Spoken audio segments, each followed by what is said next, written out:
Hello, everyone. This is the 268th episode of Soccer Nostalgia Talk Podcast. As always, this is Sean from Los Angeles and the Soccer Nostalgia blog. For this episode, I welcome back Brazilian journalist Mr. José Inácio Werneck as we discuss the Brazil national team during the 1990 World Cup.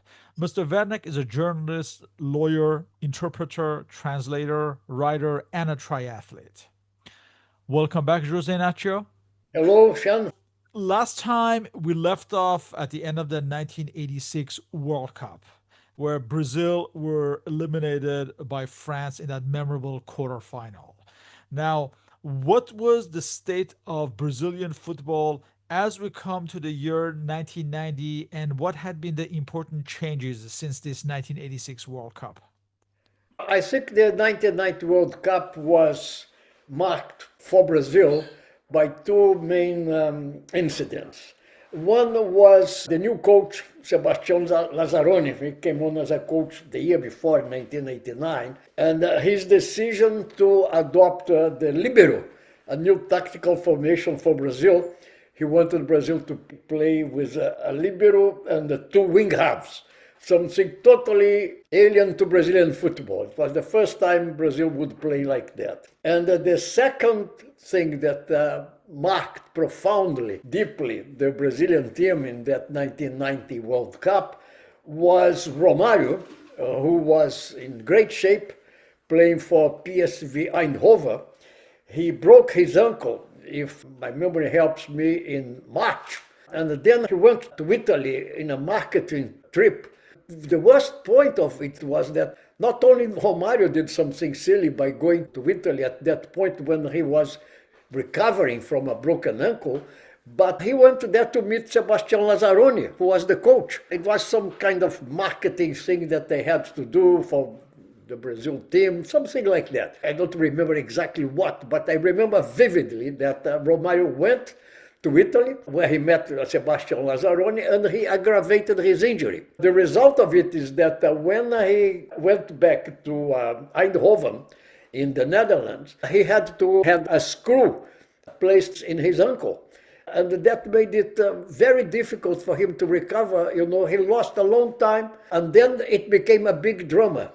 Would he be ready for the World Cup or not? That was, these two things profoundly marked the Brazilian campaign in the 1990 World Cup. The new tactical scheme by Sebastião Lazzaroni and the right broken ankle of Romário. Brazil had been under the management of Carlos Alberto Silva, who led Brazil in the 1987 Copa America and the 1988 Olympics. From 1989, as you said, Brazil were under the management of Sebastião Lazzaroni, a defensive-minded coach and the antithesis to Tele Santana's Jogo Bonito. Was this drastic change due to the desperate need to win the World Cup title after 20 years?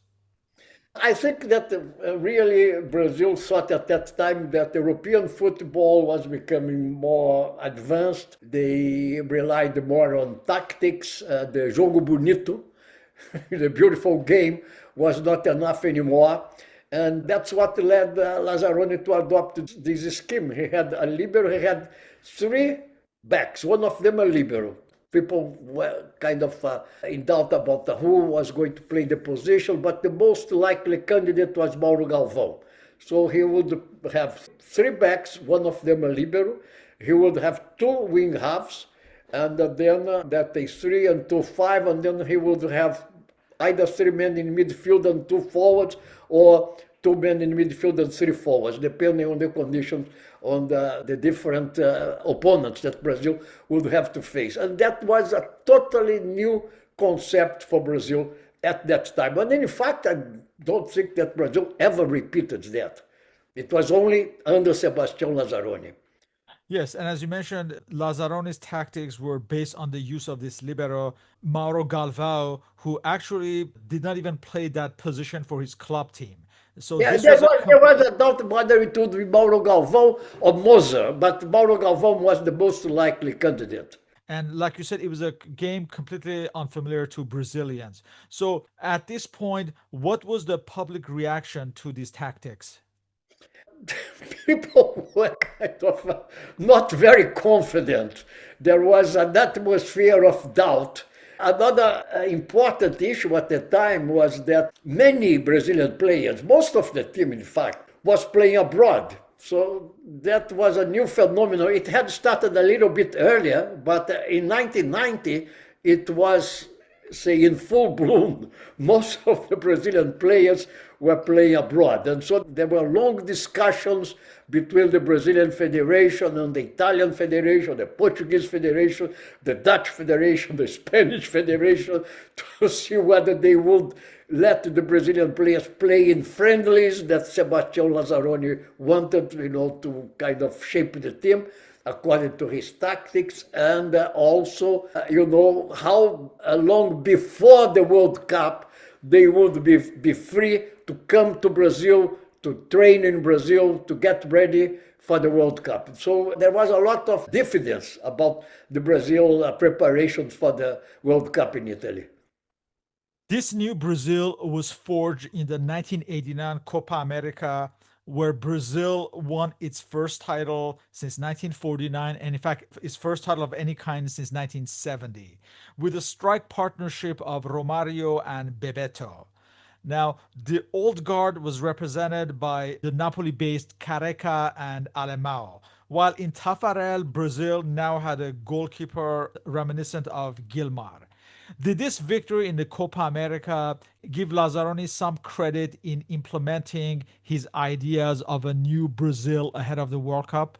Yeah, it gave him some credit, but people were very aware that the difference in level between what they had to face in South America and what they would expect to face in Europe was big. As far as I remember, at that time I was working for Jornal dos Esportes in Rio de Janeiro. There was not a lot of people, not a lot of support, public support for Lazzaroni's ideas. People were kind of very doubtful about what would really happen.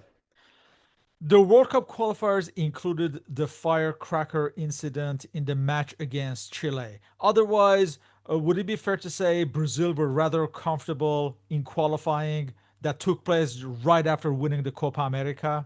Yeah, it was a World Cup qualifier with few teams. Remember, Right. Brazil, Chile and Venezuela, that's it. Yeah, Yeah. so only three teams. Venezuela was a non-starter. At that time, Venezuela football was very backwards. Now, it has improved a lot over the years, but at that time was very weak. So the main opponent really was Chile. First, you had a game in Santiago de Chile, in which there was an incident between Romário and some Chilean defenders. And then at Maracanã, you had that disgraceful incident with Roberto Rojas. I was at that game. I had just arrived back from a trip to Europe. I think the day before I went to Maracanã.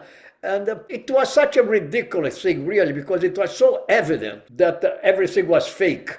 Chilean players leaving the field and, with their fists raised like that, in great indignation. Everybody could see that nothing really had happened to Roberto Rojas because the firework had landed well away from him. He threw himself on the ground, covering his head. In fact, he had cut himself with some blades that he had hidden in his glove. And because of that, Chile not only didn't qualify for the World Cup, because the result, Brazil victory, was confirmed, but was suspended for the next World Cup that would be played in the United States. So it was a very, very short, brief qualifying campaign, and it didn't really quite prepare Brazil for what Brazil would have to face in Italy.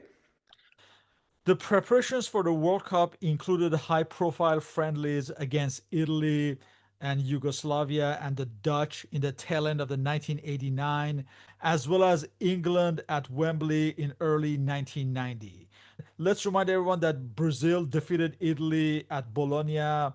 They had a scoreless tie with Yugoslavia at João Pessoa, and they defeated the Dutch at Rotterdam 1-0, though they lost to England at Wembley. So how was Brazil's form in the preparation phase? Yeah, the game that I remember the most about all these games that you have mentioned was the Brazil-England game at Wembley. That was already in 1990. The other Right. games were, I believe, in 1989. And that the game versus England, there were lots of complaints by Brazilian players that they could at least have scored a goal, that there was Well, a, they did. They did actually score a goal. That did but not. it was not, Yeah. yeah, it was not allowed by the referee, and they claimed that German referee was very much in favor of the English. But, it was the kind of game that was not bad for Brazil, but on the other hand, didn't give the team too much confidence. And talking about Romário, if I may come back to the subject of Romário, Romário was a great forward. I remember when he started playing for Vasco da Gama, because Roberto was the center forward. You remember Roberto from the 1978? Roberto Dinamite, of course. Yeah. Yeah, known as Bob Dynamite. He was the owner of the number 9 shirt. They gave the number 11 shirt to Romário, and Romário kept that shirt after that. It became his trademark. But Romário was evidently better than Roberto already.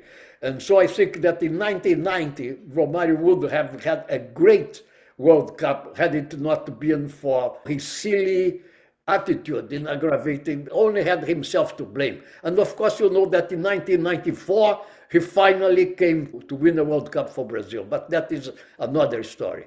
Just to get back to the match against England, the incident I was referring to is during the match, Miller took a shot, and I believe Stuart Pearce stopped it, but I think the ball had crossed the line already, but the referee did not award the goal.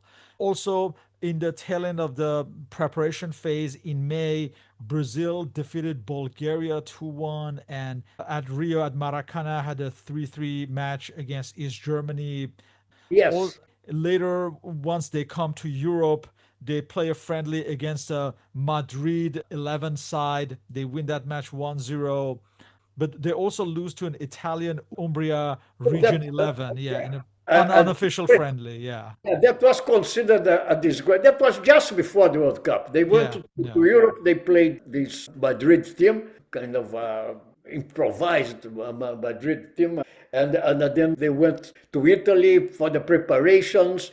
As far as I remember, Sean, in this Umbria game, I think Lazzaroni played all the 22 players. Right, right. And they were not official uniforms. It was like training kids. It was like Yeah, very yeah. But unofficial. anyway, Yeah. people were not happy with the fact that Brazil lost to a second-class team or third-class team Right.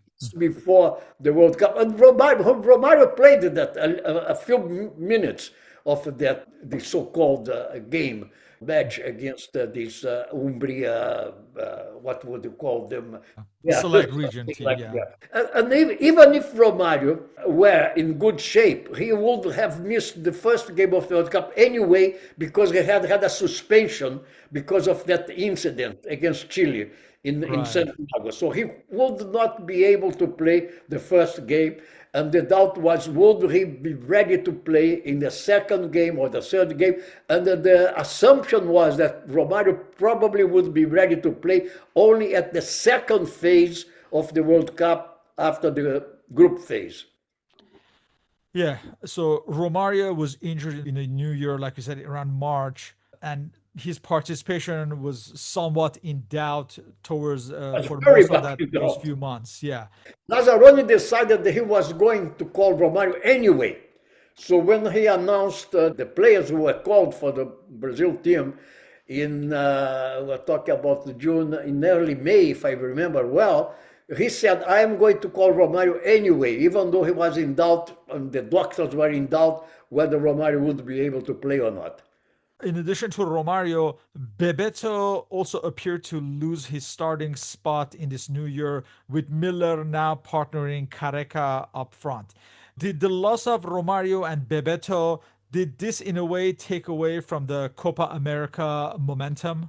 I think so. I think that, Bebeto was not really in good shape. And another incident that I remember well at this World Cup, there was a lot of speculation about why Lazzaroni called Bismarck from Vasco. It was widely believed that was due to the pressure of Eurico Miranda, who was the CBF vice president for football. Well, CBF is football. He was the CBF vice president, and he was also well-known Vasco da Gama supporter, the Vasco da Gama administrator, and so people thought there was a lot of pressure on him, on Lazzaroni, to call Bismarck for the World Cup. There was a lot of politics involved at that time for Brazil in the World Cup. Just like in our previous podcast, we have discussed the evolution of Pelé. Now, he had been one of the most vocal critics of Lazzaroni's Brazil. He had pointed out that Brazil were good when going ahead, but if they fell behind, it was difficult for this Brazil to get back into game. And so it proved in that friendly against England. What was the consensus of the Brazilian public in this Pelé versus Lazzaroni conflict? Well, people never really thought of Pelé as a great football analyst, to be frank. Pelé's opinion were kind of taken with a grain of salt. You know, they admired him as a great football player, but not really as a man who could give you great insight in football. I really don't think it made much of a difference. What I think what was happening at that point in Brazil was a great kind of discussion about whether Dunga should play for Brazil in midfield or not, because maybe that was one of the points that Pelé was making, that Brazil was too much defensive and Dunga was not the kind of player who was considered, say, the typical Brazilian player. He was considered more like a water carrier, like more like a physical European player than a Brazilian. Like a Didier Deschamps type player. Didier Deschamps. Yeah. Yes, exactly. The same style of Didier Deschamps. And many people thought that Brazil should have some other player like Giovanni, who was at that time playing in Italy, instead of Dunga in midfield. And also there was an incident during the World Cup that at a press conference, Lazzaroni was asked about Pelé's criticisms. And I think Lazzaroni said something like, why don't you ask Pelé to stop talking and start playing again? Do you remember this incident, something like that? I don't remember this incident. No, I was there in Turin, where Brazil was based, and as far as I remember, I went to all the Lazzaroni press conference, but I don't remember this incident. As you mentioned earlier, Brazil were entering a new territory as for the first time they entered the World Cup with many players more than usual playing with foreign clubs. Yeah. How was this viewed by the press and the public? People thought that was going to be a big problem for Brazil, not only because of the fact that it was not quite easy to prepare the team with the players abroad, but they thought that the mentality of the players, the dedication, the enthusiasm of the players for playing for Brazil was different. That players were more like mercenaries at this time, than when they used to, like in 1970, all the 22 players were Brazil players playing for teams like clubs like Botafogo, Santos, or Flamengo, or Vasco da Gama, or Fluminense, or Corinthians. And, it was considered a great honor to be part of Brazil, the CBF football team, the Brazil team in the World Cup. And people thought at that time that all these players playing in Italy, in Germany, in Holland, they didn't have the same dedication, the same enthusiasm as the players before. Maybe they were right, maybe they were wrong, but that was the idea. Yeah, and in fact, in those days, if a player joined a foreign club, their national team career was more or less over because they would rarely call upon foreign-based players, most national teams. Yeah. There was actually a time in Brazil when if a player was playing abroad, they would not call that player to play for Brazil. Like what happened to Altafini, José Altafini, of course. Amarildo after that, yeah. Altafini, who was known as Mazola in Brazil, when he went to play in Italy after the 1958 World Cup. Brazil didn't call him for the 1962 World Cup. He actually played for Italy. Yeah. Let's look at Brazil's final 22 for the World Cup selected by Lazzaroni. So, as far as the goalkeepers, at number one starting goalkeeper, it's Tafarel playing at Internacional Porto Alegre. Backup goalkeepers, number 12, Acacio of Vasco da Gama, and number 22, Zé Carlos of Flamengo. Defenders at number two, Jorginho playing at Bayer Leverkusen in Germany. Yeah, he No, would be a wing half. yes, Yeah, yes. So we Jorginho and Branco on the yeah, opposite yeah, flanks. yeah. Yeah, Side on the flanks. yeah. So then at number three, we have Ricardo Gomes, captain of a team playing at Benfica in Portugal. Number six, Branco playing at Porto in Portugal. Number 13, Moser playing at Olympique Marseille in France. Number 14, Aldair playing at Benfica in Portugal. Number 18, Mazzinho playing at Vasco da Gama. Number 19, Ricardo Rocha playing at Sao Paulo. And number 21, the libero Mauro Galvao playing at Botafogo. Midfielders, number 4, Carlos Dunga playing at Fiorentina in Italy. Number 5, Alemão, teammates with Maradona and Careca at Napoli. Number 7, Bismarck, playing at Vasco da Gama. Number 8, Valdo, playing at Benfica in Portugal. Number 10, Silas, playing at Sporting at Portugal. Number 20, Tita, playing at Vasco da Gama. Strikers, number 9, Careca, playing at Napoli. Number 11, Romario, playing at PSV Eindhoven in Netherlands. Number 15, Miller, playing at Torino in Italy. Number 16, Bebeto at Vasco da Gama. And number 17, Renato Gaucho, playing at Flamengo. Players you quoted playing abroad. Most of Yeah, them. many of them. Yeah, more than usual. From this group, Alemão, Branco, Valdo, Careca, Miller, and Mauro Galvao were part of the 1986 World Cup squad. We should point out that due to disciplinary and personal issues, 1986 standout Josimar, he was cut from the team a few months before the World Cup. Yeah. Yeah, not much surprise from this final group. It was very standard players that he had called up in the previous year. How did you personally experience this World Cup, personally or professionally?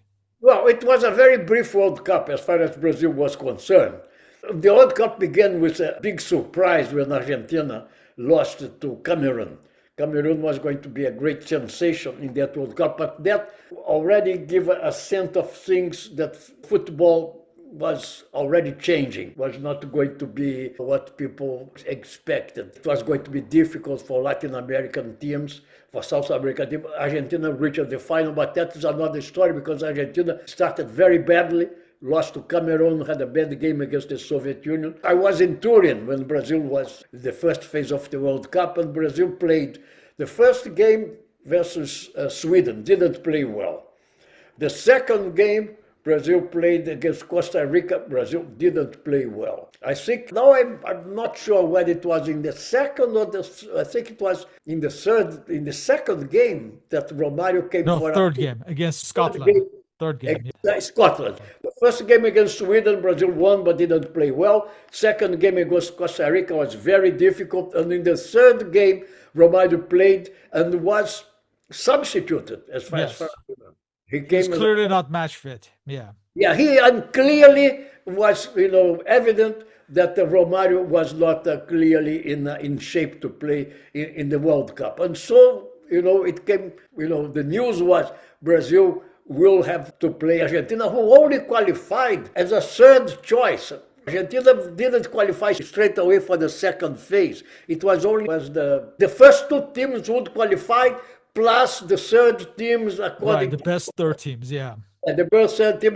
Argentina went as one of the best third teams. So Brazil was favorite for this game against Argentina. Even in spite of all the problems, it was evident that Romario was not going to play because he had shown that he was not in good shape to play. Even though all these problems, Brazil was the favorite against Argentina. And I remember in the beginning of the game, Dunga had the ball against the bar. Brazil could Yes. have scored.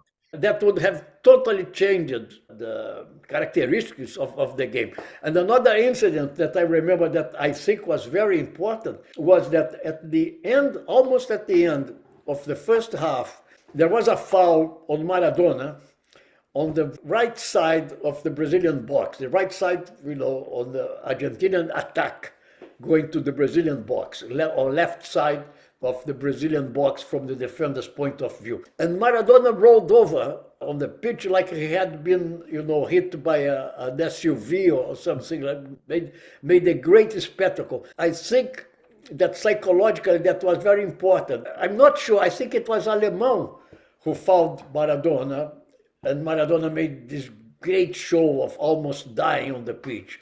And then in the second half, that same Alemão could have easily stopped Maradona in the middle of the field, the middle of the pitch.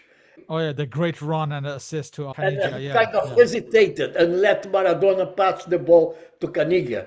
Maybe the fact that they both played for the same club, Napoli, and Maradona really was the owner of Napoli. Maradona was the guy who would say, who can play with me, who cannot play with me. Maybe, but psychologically, I think that was something that was very important in that game. And then, in desperation, at the end of the game, Lazzaroni finally called Renato. Right. Renato Gaúcho to come on the pitch, but then Brazil was just kicking long balls into the box, the Argentinian box, in desperation, try to do something. It was painful, as a Brazilian journalist, to witness what was going on, and Brazil was over. The World Cup was over for Brazil. So let's look at these games. So Brazil were in Group C with Sweden, Costa Rica, and Scotland, based in Turin. In fact, at the opening of the Stadio dell'Alpi, that was the inauguration of the stadium. Yeah. So first match is on June 10th against Sweden. So we have the following lineup: Taffarel, Jorginho, Moser, Mauro Galvão, Ricardo Gomes, captain of the team, Branco, Alemão, Dunga, Valdo. He'd replaced by Silas in the 82nd minute, Careca, and Miller.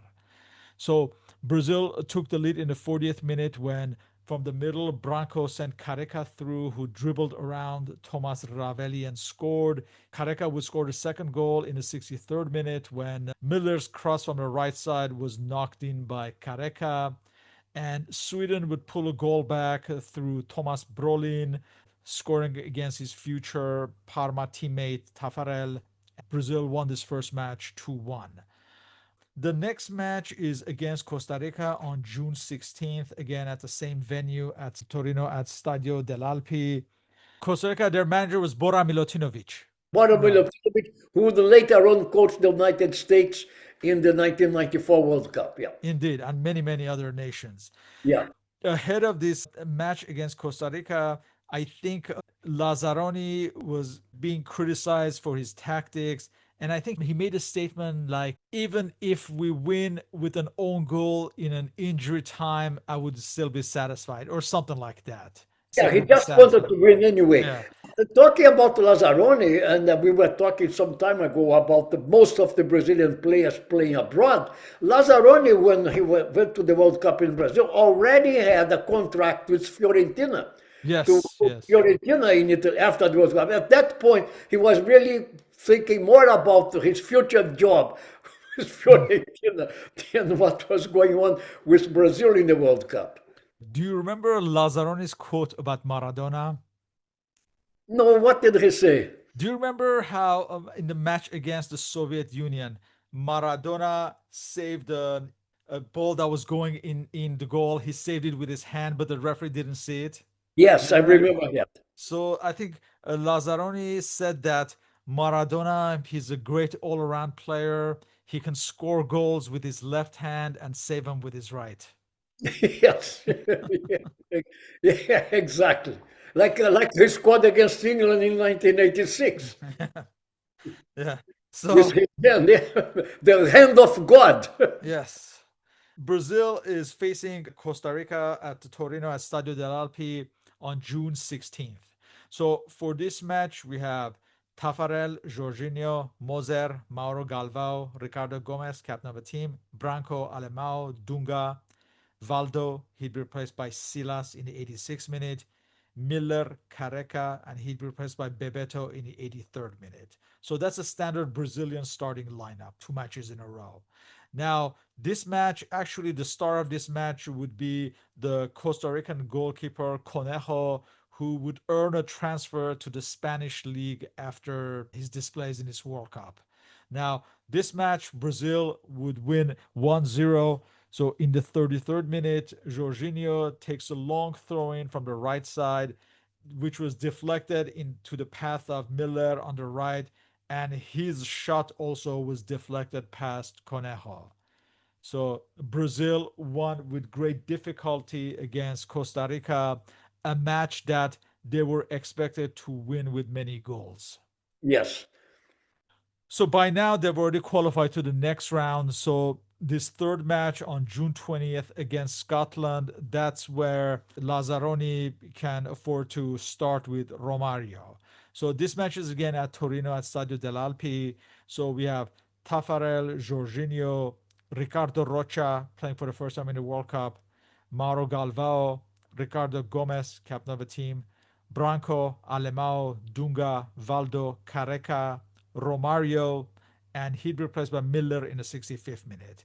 And this would be the only appearance of Romario in this World Cup. The substitute Miller would score Brazil's winner. So in the 82nd minute, Almao took a long range shot that was parried by the Scottish goalkeeper Jim Leighton. Careca was the first to reach to the rebound, and he took a slight touch, and the ball was deflected into the path of Miller on the right, who tapped into an empty net. And Brazil won 1-0 again. So 3 matches, 3 wins in the first round, but none of them impressive. Yeah. Yeah. None of them. Yeah. We come to the second round match against Argentina, and this match again takes place at Torino at Stadio dell'Alpi. So for this match, we have Taffarel, Jorginho, Ricardo Rocha, Mauro Galvao. He'd be replaced by Silas in the 84th minute. Ricardo Gomez, captain of the team. Branco, Alemão. He'd be replaced by Renato Gaucho in the 84th minute. Dunga, Valdo, Careca, and Miller. Now, Brazil completely dominated this match, and they should have scored so many goals, but somehow they Yeah, were yeah, I unable to mentioned that score. that Yeah. Dunga hit the bar, and after that, Brazil could have scored. Yeah. They had so many chances, but that was the problem with this Brazil not being able to score goals. We all know what happens in the 81st minute. Diego Maradona goes on a solo run. He passed to Caniggia on the left, who advanced, dribbled around Taffarel, and scored the winner against the run of play. Yeah, there was also some people who speculated that Brazil made a mistake, not just because Alemão didn't foul Maradona, but Brazil tried to play the offside tactic against Caniggia. Caniggia went on and scored. Also, Ricardo Gomez was sent off in the 84th minute to make matters worse for Brazil. Yeah, This would be Mauro Galvao's final match for Brazil, 24th and final cap, as well as Almao. This was his 39th and final cap. For Mauro Galvao, he was first capped in 1986, and Almao was first capped in 1983. There have been some conspiracy theories with Branco claiming that he drank a yeah, bottle of water that may have been tampered with from yeah, Argentinian yeah, yeah, bench, but who yeah, knows? yeah. Yeah, that was kind of ridiculous to come up with this excuse, as you said, for a game that they failed because they didn't score. They had the opportunities, they didn't take advantage of them. So, looking at the aftermath, Dunga and Alemão became synonymous as the scapegoats, as they were the biggest proponents of this type of Lazzaroni football that has been nicknamed the Dunga era. Was it justified for these type of players to be the scapegoats? Specifically in the case of Dunga, no, because Dunga would go on to play in 1994, would go on to play in 1998. People didn't like Dunga because they thought he was more of an European player than a Brazilian player. But so what? He was a very important player for Brazil, not just in 1990. I think that he was maligned. He was not a kind of a showman, but he was very efficient on the pitch. Another criticism of this Brazilian tactics was that take into consideration Alemão. When he played at Napoli, his job was just to get the ball back and give it to Maradona, who would organize and create chances. Yeah. However, he was expected to do both jobs playing for Brazil, to win the ball back and organize like a Maradona. And of course, he's not a creative player like Maradona. Yeah. Was this an aspect that was also discussed? Yeah, at the time, yes. Playing with Maradona in Napoli was a totally different concept than playing for Brazil. He had to do things for Brazil that he didn't do. As you say, he just had to play the ball to Maradona. In Brazil, playing for Brazil, he had to be creative, and he was not a creative player. Well, in that World Cup, who was really a player, the player could, maybe earn the honor of being called the creative player was Bismarck. Not Alemão, not Dunga, not any of the other players in midfield. Not even Bebeto when coming back or Silas. Brazil didn't really have great creative players in midfield. And of course, it's easy to kind of to criticize the tactics afterwards, but I seem to remember also reading about how Rivellino afterwards he said that he would have built his team around Neto and then also use Renato Gaucho more. But everyone's tactics afterwards, in Yeah. comparison, looks better. Yeah, there was a lot of complaints in Brazil, especially from in São Paulo. There was always not so much anymore, but for a long time there was this rivalry in Brazil between Rio de Janeiro and São Paulo. And the people were, São Paulo supporters, the São Paulo press, they were making, all these complaints. Neto should have been called, Neto should have been called. The fact is that he was not called.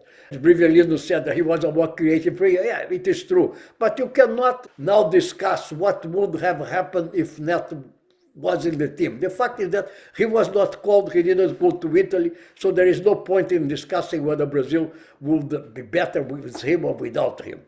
In the Soccer America magazine, the veteran journalist Paul Gardner. No, no, Paul Gardner, a Yeah. British journalist, was a great Yes. admirer of Brazilian football. Yes, yes. In Soccer America magazine, he raised this anecdote to illustrate Brazil's problems. He mentioned Branco's response during the tournament when he was asked to compare the 1986 team to the 1990 team. And Branco had responded that in 1986, many players ventured forward, so he had to stay back.